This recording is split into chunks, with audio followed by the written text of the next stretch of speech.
Yul Brynner lived one of Hollywood's most extraordinary hidden lives, and according to some accounts, he chose to reveal it only in his final days.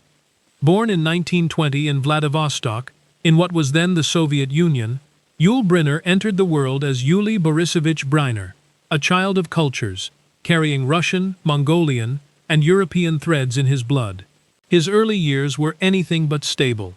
The Bolshevik Revolution had turned his city into a war zone, and when his father abandoned the family for another lover, his mother made the difficult decision to flee. By 1927, they had crossed the border into Harbin, China, where a young Yul discovered his first loves: music, theater, and storytelling. He taught himself guitar from street musicians and snuck into old playhouses to watch Chekhov performed by candlelight, dreaming of something bigger. By 1933, war forced them to move again, this time to Paris. There, Yul found his way into the circus, performing as a trapeze artist. But in 1937, at just 17, a fall from dangerous height shattered that chapter. During his long, painful recovery, it has been alleged that he turned to opium to cope with the physical and emotional weight, a struggle that some biographers suggest shadowed him for years afterward. What's not disputed is what came next. Guided by his stepmother Katerina, a trained actress who studied under the legendary acting teacher Michael Chekhov, Yul transformed himself into a stage force of nature. By the late 1940s, he had arrived in America armed with talent, a letter of recommendation, and an unmistakable presence. His breakthrough came with the 1951 Broadway production of The King and I, where he shaved his head and commanded the stage as King Mongkut of Siam. The role earned him a Tony Award, and, when the film adaptation followed in 1956, an Academy Award for Best Actor.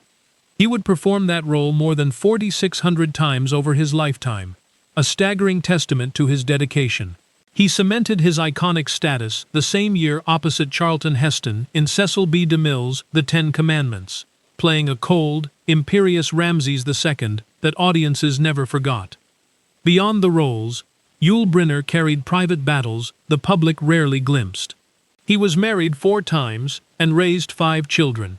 He served as a UNHCR Goodwill Ambassador, advocating tirelessly for refugees from Vietnam and beyond. And before his death from lung cancer in 1985, he recorded an anti-smoking message he hoped would outlive him, and it did. It has been alleged, and reported in various accounts, that Yul Brynner was bisexual and that he had a number of significant relationships with men during his lifetime. Relationships kept hidden due to the brutal realities of the era. Hollywood studios wielded enormous power over their stars' personal lives, and Senator Joseph McCarthy's investigations had created a climate of fear that targeted not only suspected communists, but also LGBTQ individuals, in what became known as the Lavender Scare. For someone like Yul, a single rumor could have ended everything.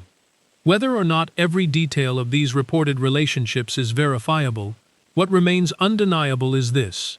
Yul Brynner was a man who lived in contradiction, wildly celebrated on stage, quietly constrained offstage.